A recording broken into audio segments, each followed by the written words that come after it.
going on, everybody? This is Trendkill Radio, a rock news show about all things rock except for when it's not. Brought to you by the Cleveland Guardians. Go Guards! Go playoffs, baby! And Everlast boxing gloves for those suckers that need to be punched. I'm your host, Sean Ryan. I'm Scott Nixon. Stay beautiful, America. Also, new member, Trendkill Radio. Yes. Thanks for having me. Yes. Before we get started, please be sure to like, subscribe, hit your notifications, that little bell, and follow us on Instagram at Trendkill Radio 216. All right, tonight we have Jane's Addiction.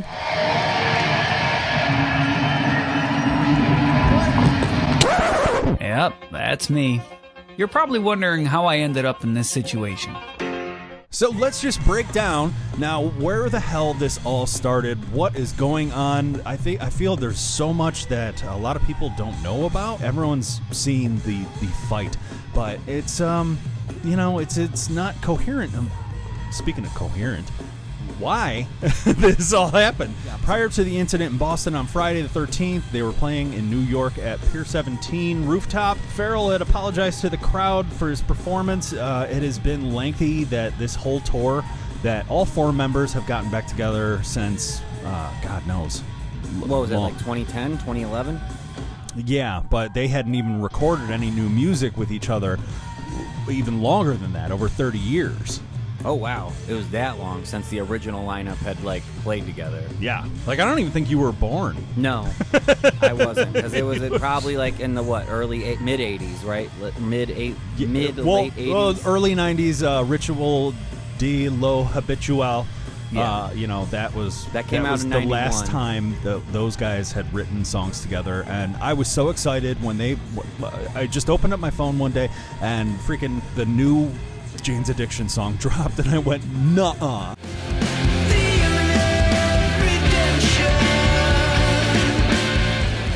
And it just blew up headlines, and then they announced they were going on tour, and no Cleveland dates. Back to New York. Perry not doing well.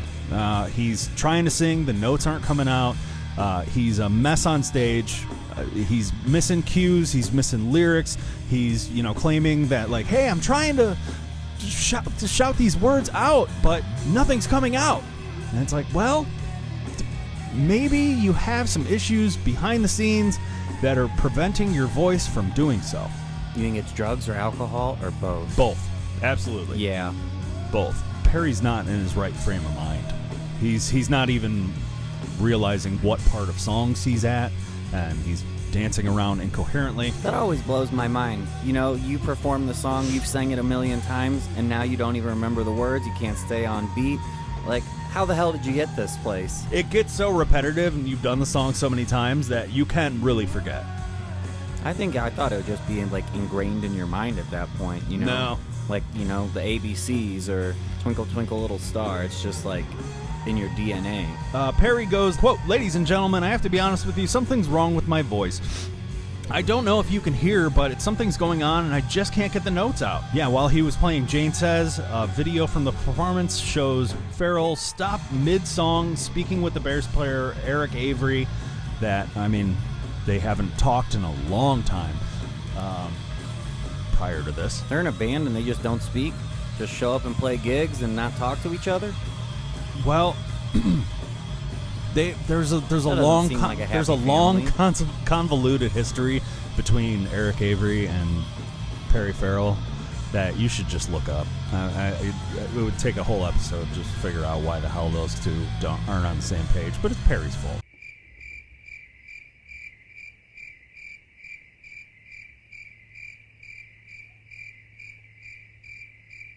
Someone that was at the show, he goes on and says, and quote, Pigs and Zen came on next, and my 200 acts I've ever seen live. I've never seen a worse performance in my life.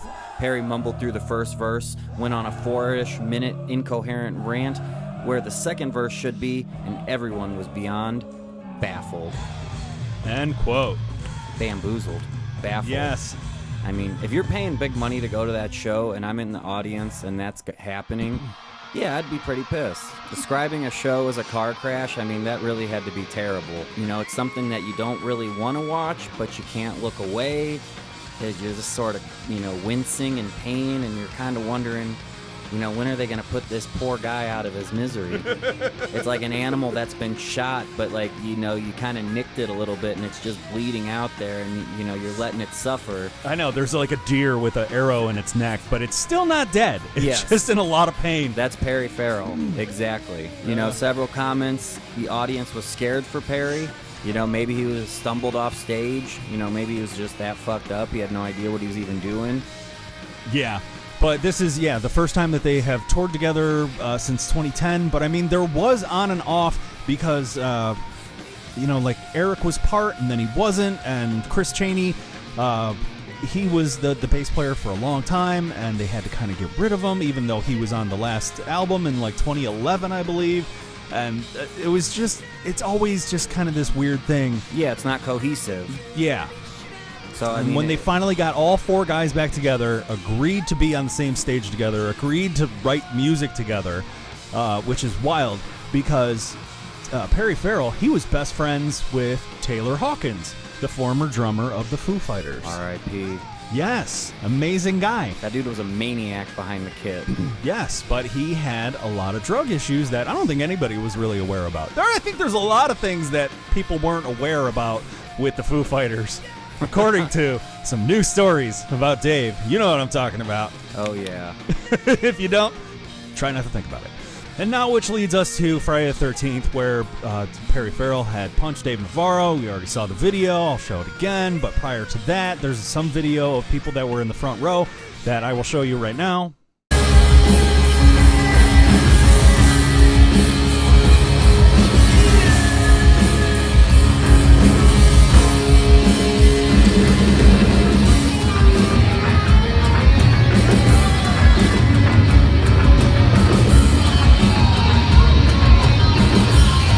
And then basically this is where you're seeing Perry Farrell is not singing the right part of the song. This is part where Dave is supposed to do his solo. But basically, Perry's he's fucking around with knobs, and his excuse was like, oh, no one can hear my voice, and so I'm blowing out my voice, and then everybody else can hear all the music too much. But I mean, that's an engineer kind of issue. Yeah, that's not a you problem. Yeah, that's a front of house kind of thing, or even back house, just try and figure out where everyone's levels are. Perry getting mad at Dave for something like that just like, he should know better. He does know better, but he's fucked up and he can't figure it out. But basically, so Dave comes over, as you saw in the video, he comes over and does this little thing. That means, hey, this was time for my solo, so that's what I'm going to do. And you'll see Perry shoot the death stare at Dave. And then after he's, going on through this, Perry, he shouts and he's getting ready, and then he gets all mad and he gets amped up and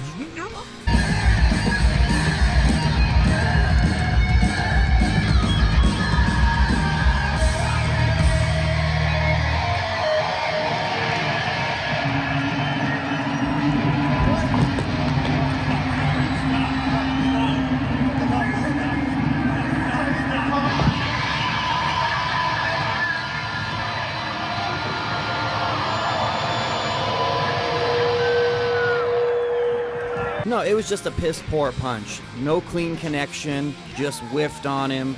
And I mean, if you're gonna pull that move, you gotta succeed. Otherwise, you just look like a baby back bitch, and you're just a little drunk fuck up there, and you're wallowing in your own little sorrow, having a pity party for yourself because you don't think the audience can hear you, even though you're not even singing the right words. Like, get your shit together, motherfucker.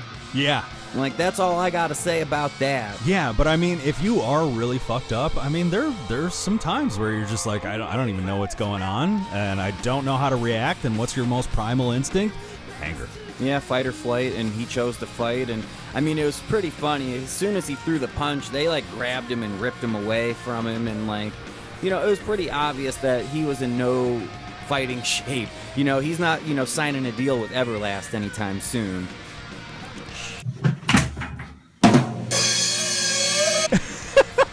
He's no Scott Nixon. He's no Sean Ryan. Scott Steiner, Big Papa Pump. Go work it out. Play the guitar. Beat people up. Check my pocket. It's your ass. So yeah, Eric Avery, he grabs him and gives him a couple little kidney shots or Little something love like that. tabs. Yeah. Which his wife was like, oh, he gave him cheap shots. And was like, oh, shut up. You're not, Yoko, shut up. Shut the fuck up. You're not even part of this. Stop it. And then that was the end of the show. And then it led to Dave Navarro posting Very this sappy. image right here. Very where- sappy and sad. Where it's good night, and I went, oh, no. I hope he's not quitting. I'm like, he's been one of the most consistent members. Except for the time he had, like, long COVID, so he couldn't perform. Like, I saw them just a few years ago opening up for Smashing Pumpkins. Nice. Where was that at? The Romo Fijo. Nice. Yeah. Gotta love that Amazing stage show, acrobatics, chicks with next to nothing on doing gymnastic shit the whole time. They sounded great. I didn't even know Eric Avery was on that tour. But it was the guy that filled in for John Frusciante in Red Hot Chili Peppers that was the guitarist at the time, filling in for Dave. Can't remember his name, but he hit somebody while he was drunk driving. Ooh. Just this summer. Did they die? I don't know. I hope not. Yeah. But celebrities seem to get away with that sort of stuff. Yeah. You know, He's got Caitlyn one. Jenner. Buckle up, buckaroo.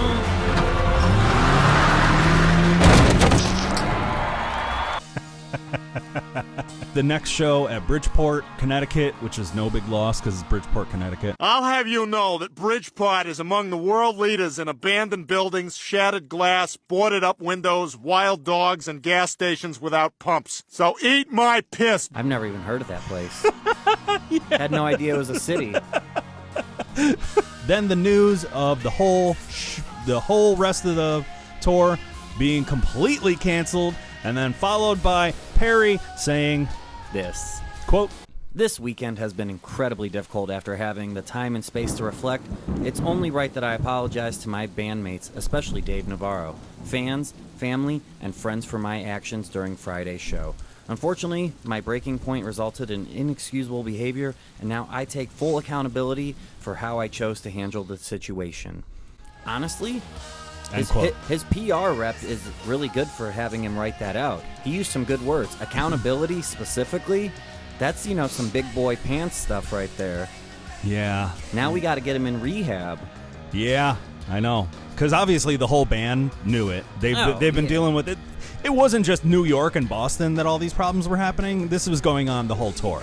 Where I guarantee you got the whole band together, you got a new single out, you know, you look at your bank account one day and there's an extra $1 million in there and you just go, What are we going to it's do? time to party. What do you think, it is time to buy drugs. Yeah, what do you I can't I was wait. going to say, do you think he was doing nose candy or stuff with needles or maybe He's done a lot of stuff. I am a huge Jane's Addiction fan. I really hope they get their shit back together. I hope no one's quit.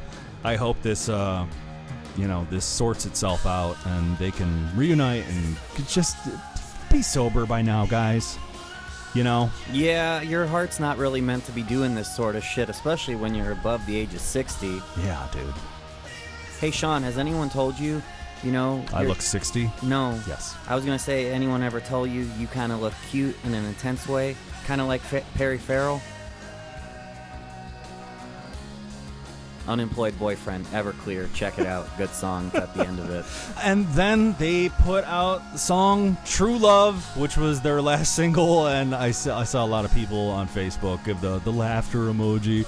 And it's just like, but it's a beautiful song, actually. And I think it comes from a place of like, from Perry going, I really fucked up. I'm sorry, guys. If you listen to the song, it's very beautiful. What would you rate it on a scale of 1 to 5? 1 to 5? Oh, no, you got to give it to 1 to 10. Okay, 1 to 10. 7.1. Okay. So you probably give it a couple, like, plays every month. Oh, yeah, I've been listening to it. Yeah. When I was thinking about this story yesterday, I was in the shower thinking. Jane's Addiction song.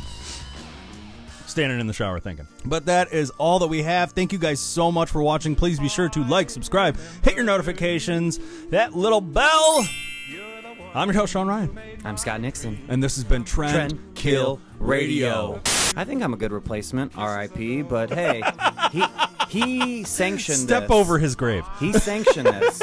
I'm not spitting on his grave. That's a horror movie reference for you.